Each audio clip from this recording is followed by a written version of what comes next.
Muy buenos días Miami, muy buenos días a todo el sur de la Florida. Bienvenidos a En Contacto a través de su canal 8 Mundo Max. Este servidor, Daniel Torres, como de costumbre, les agradece muy sinceramente por esta sintonía, cuando en el día de hoy está con nosotros acá en este programa, como ya es habitual, el analista político, escritor y un máster en ciencias políticas, Julio M. Schilling, para quien tengo los muy buenos días. ¿Cómo andamos? Encantado, Daniel, todos los jueves de estar aquí contigo. Bueno, quería abordar contigo, a pesar de que ya han pasado más de 24 horas de la votación que hubo en Naciones Unidas con referencia al embargo que tiene Estados Unidos sobre el gobierno castrista en la isla de Cuba.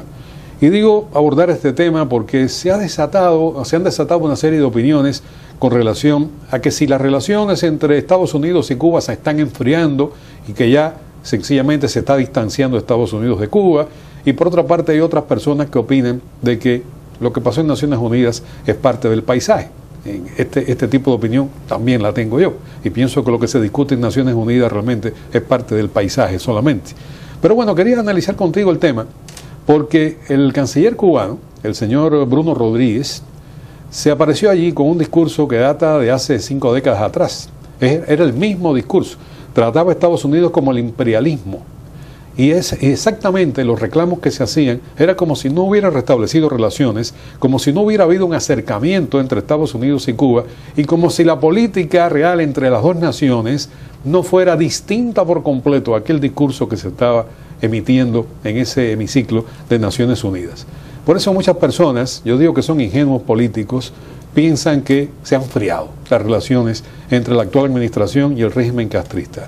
No sé cuál es tu punto de vista, pero yo tengo algunos argumentos para pensar todo lo contrario, y ya que lo que se hizo en Naciones Unidas fue una especie de circo para consumo interno del cubano de a pie y para muchos ingenuos internacionales que creen realmente que la posición de Cuba es una posición inamovible y que hasta que no se levante el embargo, Cuba no va a dar un solo paso para ningún lugar.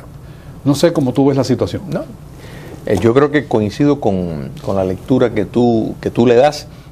Le añadiría que los dos rostros que uno ve, en otras palabras, el de la retórica desafiante, antigua en las Naciones Unidas, y la retórica tal vez a puerta cerrada con la delegación norteamericana, es el mismo rostro.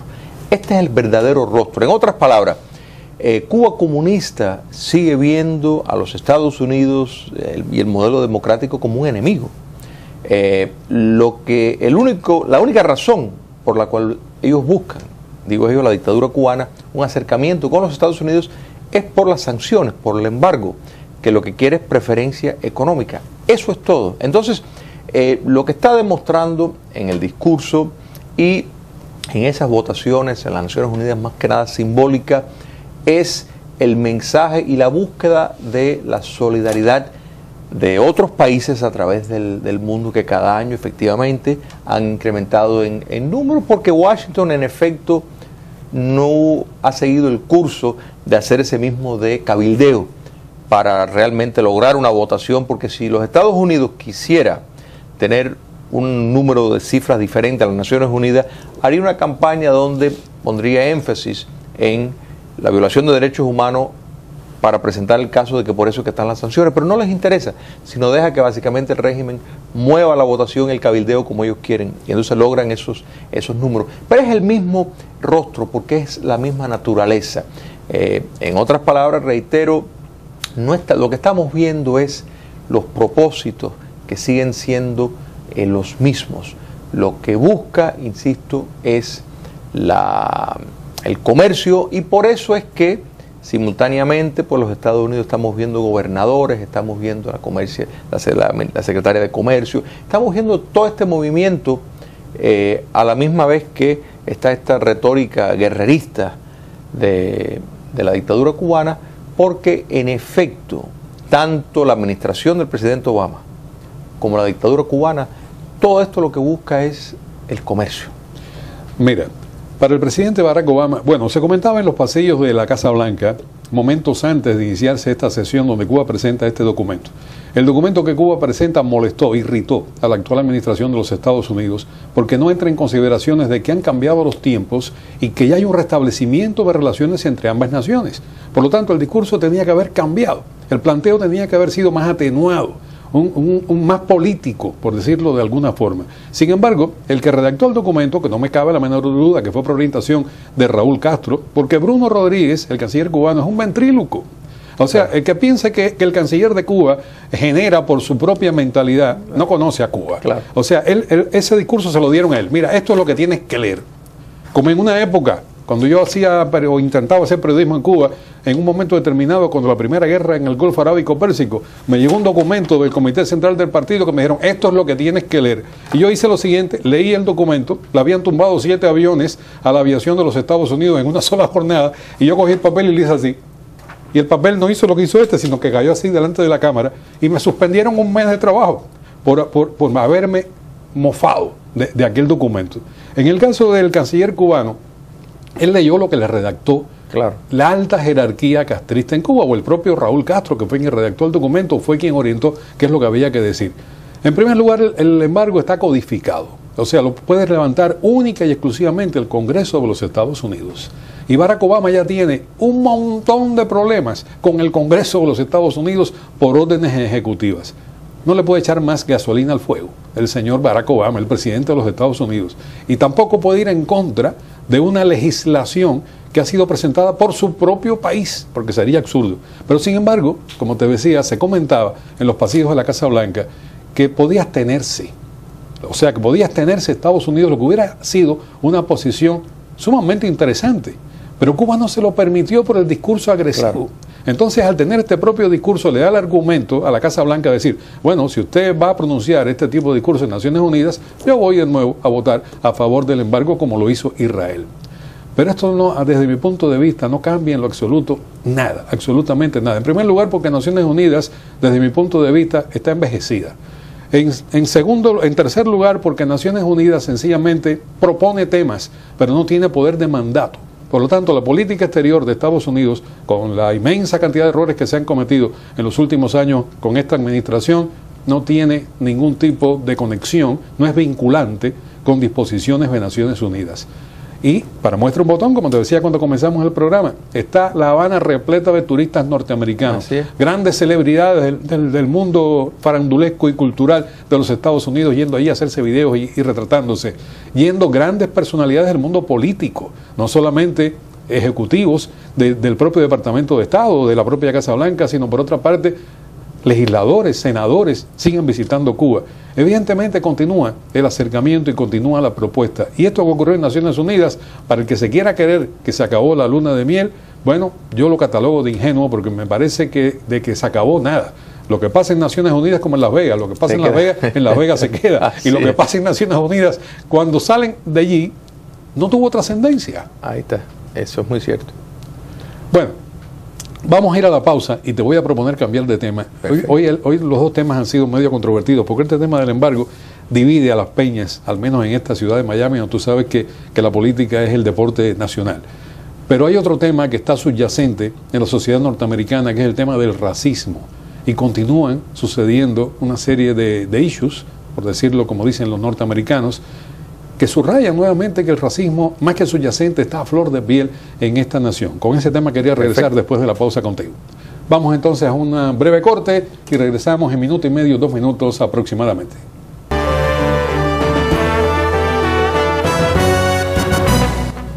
Qué bueno, amigos, que continúen con nosotros en sintonía a través de Canal 8 Mundo Max y este magazine informativo que usted conoce que se llama En Contacto. Cuando había invitado a mi buen amigo Julio M. Schilling, analista político, escritor, un máster en ciencias políticas, enriqueciendo nuestro espacio, a tratar un tema muy controvertido, tremendamente controvertido. Porque realmente, si somos objetivos, absolutamente objetivos, tenemos que llegar a la lamentable conclusión de que el racismo en su totalidad no ha sido superado en esta nación. Ha habido avances sustanciales. Desde la época de Martin Luther King a nuestros días, los avances han sido realmente estremecedores. Pero es un tema que queda subyacente en nuestra sociedad. Y para muestra un botón, en Carolina del Sur, hace solamente algunas horas, un policía blanco entra en un aula a petición del profesor que estaba en el aula, porque una alumna había sacado un teléfono celular, dice la alumna que declaró que lo había sacado efectivamente, pero que lo apagó inmediatamente y lo guardó, que la profesora la quiso expulsar de la clase, que ella sintió que era injusto aquello y no tenía por qué salir del aula. Vino un policía blanco, agarró a la niña, a una adolescente, la agarró a la fuerza porque le invitó a salir y ella dijo que no, la cogió con pupitre y todo, la niña cayó al piso y él la arrastró por todo el piso de la clase y la sacó de esa forma fuera del aula.